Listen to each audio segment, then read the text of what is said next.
Fenway Park in Boston. The Red Sox lead the Cubs 2-1 going top 6. Time now to get to know Andrew Benintendi a little bit better, and to help us do that, here's Buster. Andrew Benintendi attended Madeira High School in Southwest Ohio, just outside of Cincinnati. And that is the same alma mater as Walk the Moon guitarist Eli Maiman. They met one time. They follow each other on Twitter. He ranked second all-time in hits in Ohio history. More hits than Ohio products. Ken Griffey Jr., Barry Larkin, Kyle Schwarber, Pete Rose, who's an outstanding basketball player. He's 5'10", but he was the all-time leading scorer at his high school, and he loves to fish. His favorite, bass fishing. And guys, by the way, he grew up about 30 miles from Kyle Schwarber, who told me today he played in a fall league game with Benintendi when Benintendi was an 8th grader, 9th grader. In that game, Benintendi hit a homer, and Schwarber told me he thought, hey, that guy is a good swipe to him. He's got a chance to be somebody someday. 8th grade. Yeah. I love those stories, like Bryant and Harper playing Little League together when they were kids, and Schwarber and Benintendi playing against one another when they were kids. And then I remember Schwarber even telling Buster how he followed his career. Obviously, you come from same state, close nearby, and watching him at Arkansas and the SEC, and knowing that they both played in Omaha at different times, Indiana and Arkansas, but how you kind of follow those guys.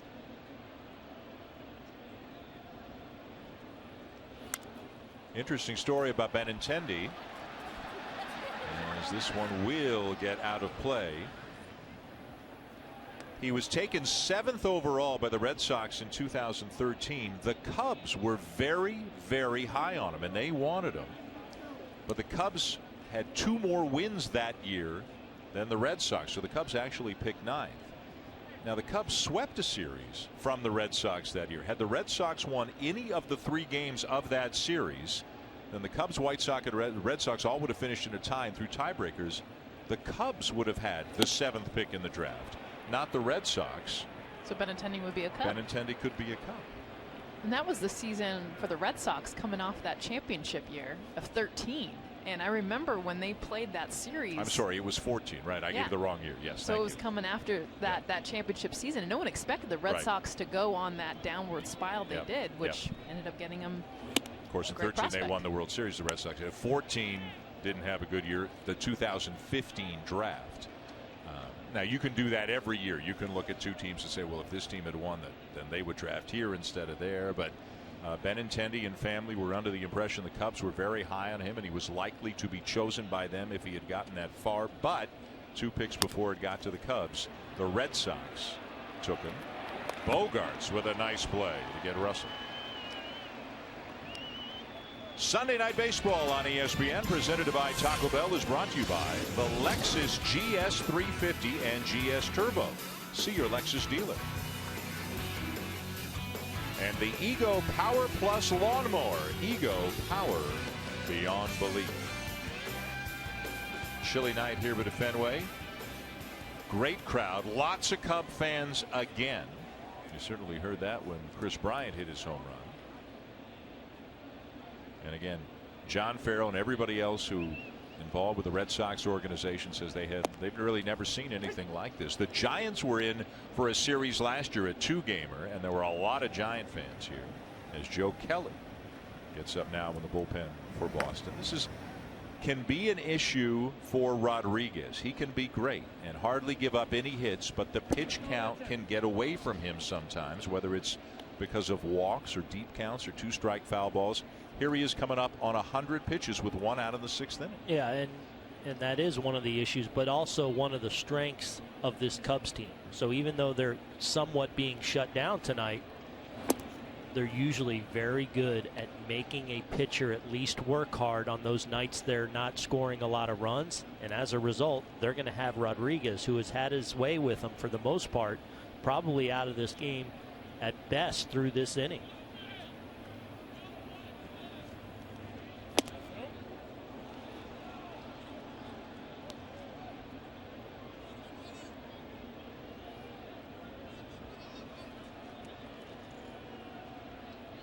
Eight strikeouts on the night, including 5 in a row in the 3rd and 4th innings. Struck out 5 consecutive batters: Bryant, Rizzo, Zobrist, Russell, and Hayward. On the corner, full count.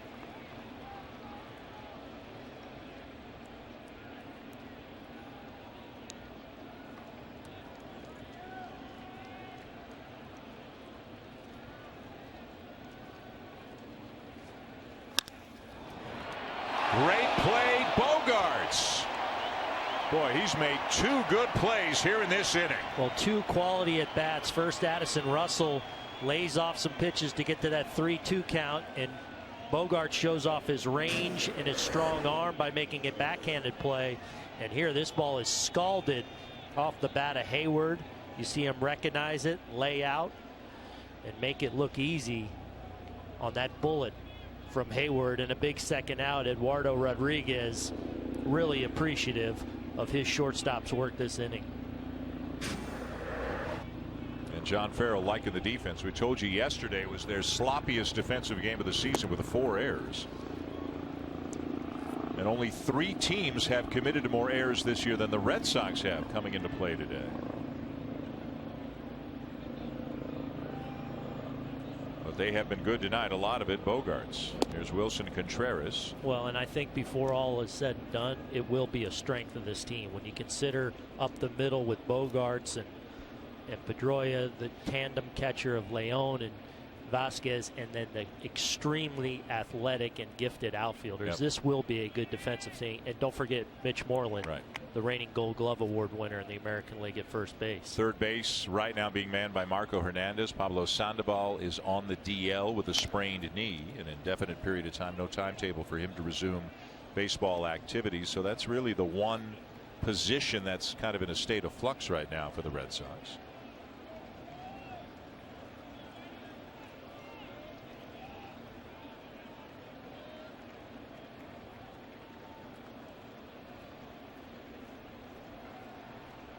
One and 2 the count.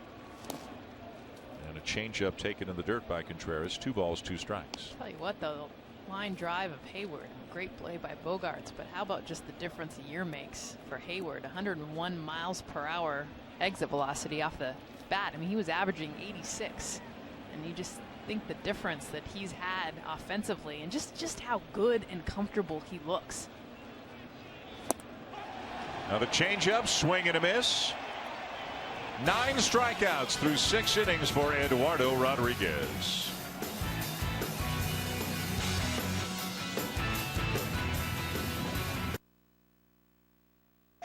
Impatient starting pitchers love never having to wait between games in franchise mode.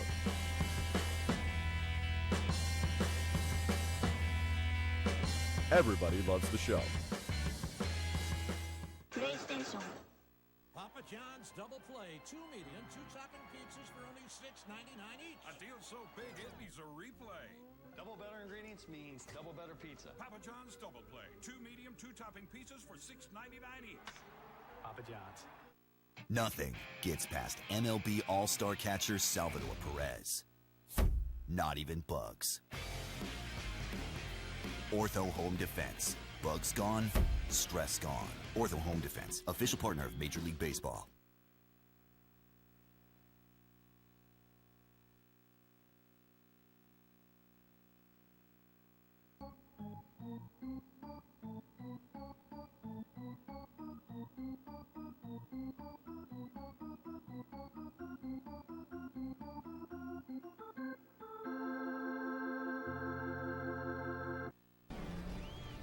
See that?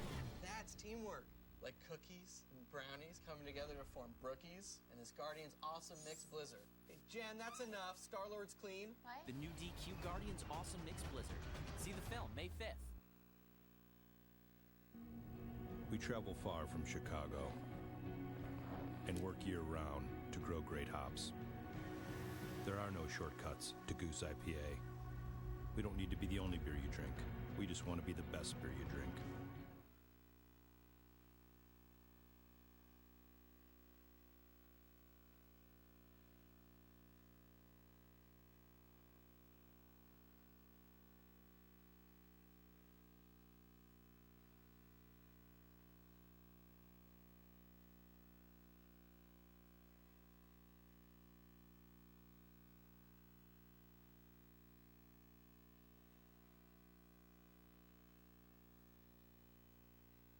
ESPN presented by Taco Bell.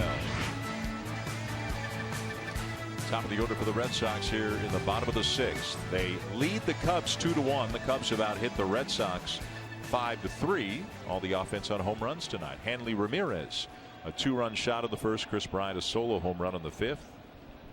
And here's Xander Bogaerts, takes the breaking ball in the dirt. 3 really good defensive plays tonight by the Red Sox shortstop. At the plate, he has grounded out and walked. He'll be followed by Andrew Benintendi and then Mookie Betts. How about Kyle Hendricks? Since the base hit he gave up to Dustin Pedroia in the 2nd, he's only had the walk and all out since then. 2 double plays, 1 a ground ball double play, 1 a liner into a double play. And 87 on that fastball. That's more, as Joe Maddon told us, that's more like what he thinks Hendricks needs to have. Doesn't need to throw 90, probably can't throw 90, but Joe Maddon feels that 85 and 87 makes a big difference for him. Yeah, but what he simply settled into is he started to work the edges with all those pitches, all the different movements, and he slowly but surely induced that weak contact as the game's worn on. Walks the leadoff man.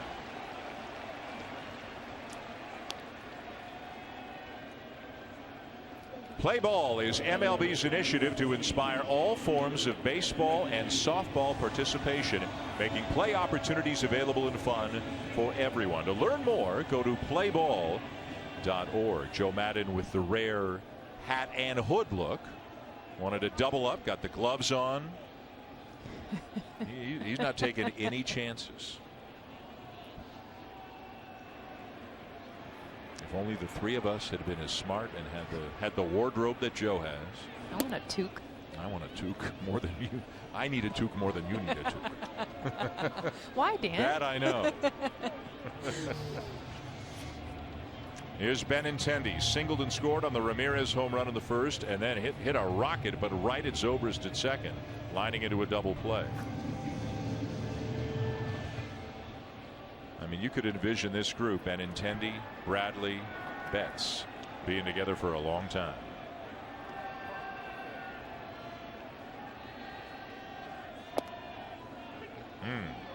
With Starling Marte with the suspension with the Pirates, I mean, I would put the Red Sox outfielders the best in baseball. Those 3, what they can do offensively, defensively. Marlins would be in that conversation for sure. Ooh, yeah. You could have some fun with this. I always felt like the Pirates took the cake. A little different in right field now. Marte gone for 80 games after the suspension.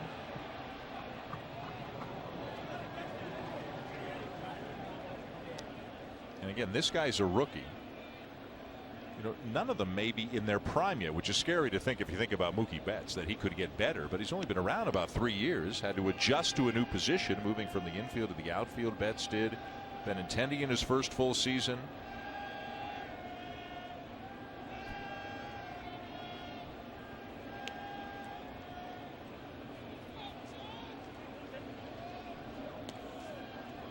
And there's Jackie Bradley Jr. Hardly gets any love out there in center fielder, and he's the best outfielder of the 3.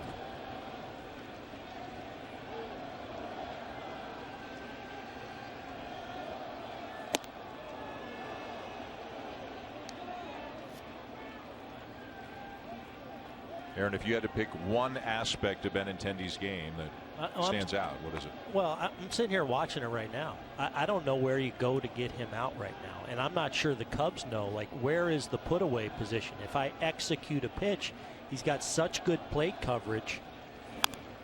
I mean, that's an excellent, well executed changeup that has good downward action that ends up a ball, but he's able to spoil it. And I think he's so good out over the plate, like most hitters are. But we saw earlier in the ball game his ability to kind of fight off for a base hit, a pitch in on his hands. There's just not a lot of holes and not a lot of places to go to put him away.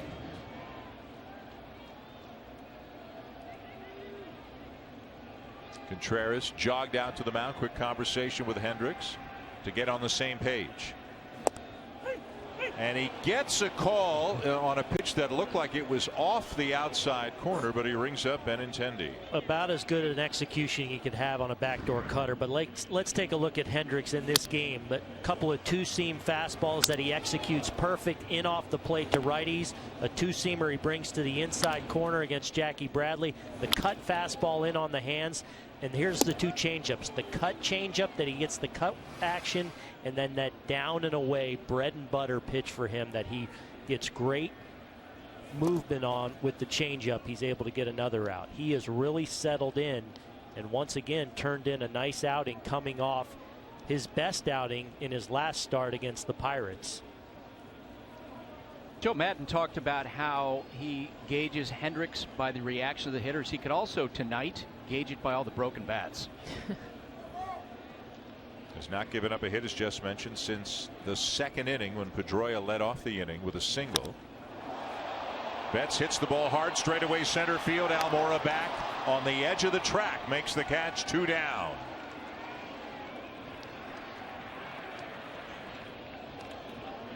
Lots more Major League action coming your way this coming week on ESPN. It begins tomorrow night with a couple of teams who don't like each other that much in some ways. The Orioles and the Red Sox. Probably the Blue Jays and Yankees Wednesday night, 7 Eastern on ESPN. And 1 week from tonight, how about another appetizing interleague matchup as the Cubs host the Yankees. The Yankees were finally cooled off today. It took extra innings. The Orioles defeating the Yankees 7-4. Some craziness in that game too, as pitcher Brian Mitchell came in to pitch, then went to first base, then went back to pitch again in extra innings. They were basically out of arms, and Joe Girardi wanted to use Mitchell before and after Aroldis Chapman. Wanted to play some matchups, or New Chapman could only go so far, so he wanted to keep Mitchell in the game. Mitchell actually had to play a pop-up in foul territory, and it didn't end well for him. It didn't cost them that inning, but it's a highlight you'll want to see, and I'm sure it'll be on SportsCenter later tonight. But the Yankees finally suffer a defeat as they lose to the Orioles in extra innings. Both of those teams are now 15-8 on the season. AL East. Who would have thought? I mean, the Yankees, the start they've had, and then the Blue Jays being at the bottom the way they have. Blue Jays got some good news and bad news. They finally won 2 in a row, first time this year. But Aaron Sanchez came off the DL. He had a blister problem, came off the DL and split the nail today after they had performed a procedure to remove part of it. Split the nail in the first inning, was only able to go 1 inning, and right back onto the sidelines for last year's American League ERA leader. So a lot of AL East action coming your way this week on ESPN. And Yankees Cubs sounds like a lot of fun next week. And a little projecting ahead, looking at probable pitchers, could be John Lester and Luis Severino. Yeah, Severino looks like he's starting to become that pitcher that the Yankees had hoped he would become last year when he really struggled. But he is off to a great start, and one of the reasons the Yankees are atop in the AL East. And that last pitch to Ramirez, we've seen Hendricks go with it now twice. That two-seam fastball away that he's trying to creep back over the plate. He got him to strike out. And remember, Hanley crushed the ball, his first at bat for a home run that was missed up middle of the zone. So Hendricks now trying to set up that two-seam fastball away. Ramirez didn't like that call. Some of the hitters here in the middle innings, both ways, feeling the strike zone's getting a little bit wider. Well, it is a little off the plate, but this is exactly what Hendricks wants from this pitch. And I remember there was a time last year he got more pitches outside of the zone called strikes, because you see what that pitch does. It is away, but then it has that little late run. Well, the reason Ramirez is so frustrated is because, A, it doesn't quite get back to the corner on K-zone, but Ramirez sees it as way off. I mean, he's starting that pitch now, and to Hendricks' credit right there, goes with on a 2-2 count, he's going to see how far he can get. And because he's dialed in from a command standpoint right now, he starts it just a couple more inches off and then runs it back. That one doesn't quite get to the edge. Bogaerts will be on the move on the pitch. 2 down, full count. He started him with a cutter in this at bat. Let's see if he goes away with the cutter off the edge and break it off the plate. He did. A swing and a miss at maybe a slider down and away, and Ramirez, very unhappy, slaps away his batting helmet with his bat, exchanges some words with home plate umpire Bruce Streckman as Hendricks picks out strikeout number 6 to end the inning.